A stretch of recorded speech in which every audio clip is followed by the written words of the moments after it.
Prayagraj police की crime branch की गिरफ्त में खड़े ये लोग ऐसे अपराधी हैं जो पढ़े लिखे और डिग्री धारक हैं। ये सभी लोग फाफा माऊ में किराए का कमरा लेकर रहते थे। खर्च पूरा नहीं हो पाया तो इन लोगों ने लूट की साजिश रची और 9 तारीख को इन सभी लोगों ने अपने 2 और साथियों के साथ फाफा माऊ से गद्दूपुर के एक घर पर हमला करके लूट की वारदात को अंजाम दिया था। लेकिन एक सुराग से क्राइम ब्रांच ने इनको पकड़ लिया। इनके पास से वो हथियार भी बरामद हो गया है जिसके बल पर वारदात की गई और एक कार और बाइक भी पकड़ी गई। पकड़ा गया सचिन कुमार ने बीएड किया है, सुशील उपाध्याय आईआईटी का छात्र है, शिव उपाध्याय ने इंटर किया है, अनुपम ने ग्रेजुएशन किया है, हर्ष और देवेंद्र भी पढ़े लिखे हैं। ये लोग अलग अलग रहते थे। बाजारों में सामान लेने के दौरान सबकी एक दूसरे से मुलाकात हुई। सभी को पैसे की अपनी अपनी परेशानी थी, लिहाजा इन लोगों ने लूट की योजना बनाकर गद्दूपुर में एक घर पर हमला किया और सभी को बंधक बनाकर घर में लूटपाट की। इस घटना के खुलासे के लिए पुलिस मुखबिरों का भी जाल बिछाया और कछार से सभी गिरफ्तार हो गए। पूछताछ में इन लोगों ने अपनी 2 अन्य साथियों का भी नाम बताया जिसको पुलिस खोज रही है। वर्कआउट किया गया। इस माह की 9 तारीख को थाना फाफा माऊ क्षेत्र में गद्दूपुर गांव में एक घर में 8 बदमाश घुसे और उन्होंने डकैती की घटना को अंजाम दिया। वहां पे असलहे के बल पे उन्होंने 25,000 नगद, मंगलसूत्र, एक चेन, अंगूठी, 2 मोबाइल फ़ोन और जाते समय 2 वाहन भी वहां से लूट गए, जिसमें एक 4 व्हीलर शेवरोलेट स्पार्क और एक होंडा साइन मोटरसाइकिल थी। अज्ञात में अभियोग पंजीकृत किया गया था और एडीजी सर, आईजी सर के लगातार मार्गदर्शन में जो एसपी गंगापार हैं उनकी टीम और क्लोजली टीम को लीड चिराग जैन जो हमारे एएसपी हैं, सीओ सुराव हैं, इन्होंने किया। इनकी टीम में क्राइम ब्रांच की हमारी टीम है, साथ ही साथ थाना फाफा माऊ की टीम ने लगातार इस पे काम किया और सराहनीय कार्य करते हुए इस घटना का अनावरण हुआ। साथ ही साथ इसमें 6 अभियुक्त गिरफ्तार किए गए हैं। 2 की गिरफ्तारी अभी शेष है। इनके पास से जैसा मैंने बताया कैश, ज्वेलरी, मोबाइल फ़ोन और दोनों वाहन जो गए थे वो बरामद भी किए गए। इसके अतिरिक्त 3 असलहे और कारतूस बरामद किए गए हैं। जो अपराधी हैं ये इसमें से अधिकतर पास में ही किराए का मकान लेके वहाँ पढ़ाई कर रहे थे, तैयारी कर रहे थे और इनके एक साथी का उधार था जो लगभग 3.5 लाख रुपए हो गए थे।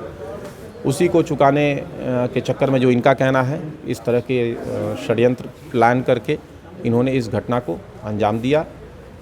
थाना फाफा माऊ क्षेत्र में गद्दूपुर में नदी के कछार किनारे स्थित एक आवास में सूचना मिली कि वहां बदमाश घुस गए थे और तमंचे के जोर पर वहां पे इन्होंने डाका डाला था। वहां से ज्वेलरी, कैश ले गए और साथ ही साथ निकलते समय वहां जो वाहन 4 व्हीलर, 2 व्हीलर थे उनकी चाबी भी ले गए। उसके बाद वाहन भी वहां से लूट के ले गए। इसमें शेवरोले स्पार्क गाड़ी, एक होंडा साइन मोटरसाइकिल और एक बुलेट थी उसको ले गए थे और सरप्राइजिंगली जो बुलेट थी उसको फिर वापस छोड़ दिया था वहां पे और 2 वाहन वहां से वहीं पे घर के बाहर ही और ये लूटपाट करके ले गए।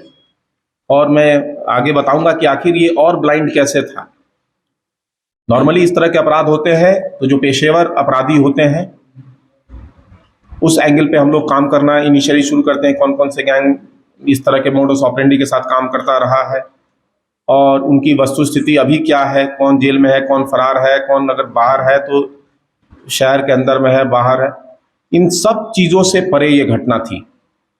इसीलिए कि सबसे पहले इस घटना के पीछे की मोटिव के बारे में अगर हम चर्चा करें तो ये जो लड़के पकड़े गए हैं इनका एक साथी था जो बिहार का रहने वाला था।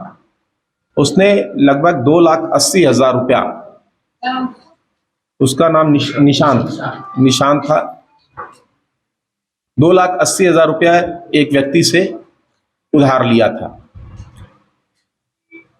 और उसके बाद कुछ दिन बाद जब उसकी डिमांड होने लगी, उधार वापस करने की डिमांड होने लगी, तो वो अपने घर बिहार चला गया। वो इन्हीं के साथ रहता था। उधार एक फल विक्रेता था, उससे लिया था।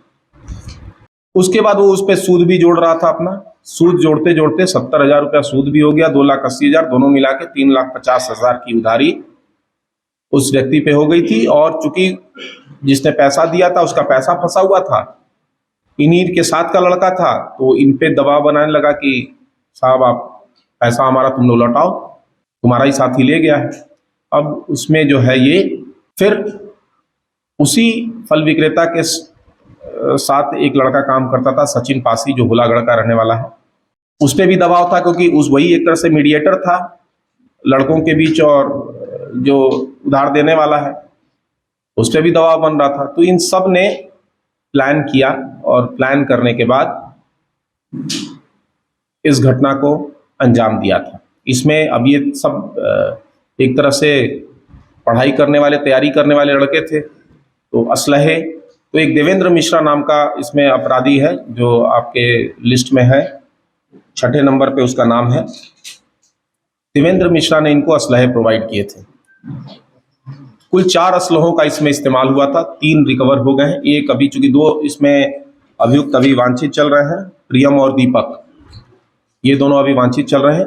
इसमें पुलिस टीम ने सराहनीय कार्य करते हुए स्थानीय इंटेलिजेंस से, लोकल इनपुट से इस घटना का अनावरण किया। Bureau report Varanasi, nimbus news live UP.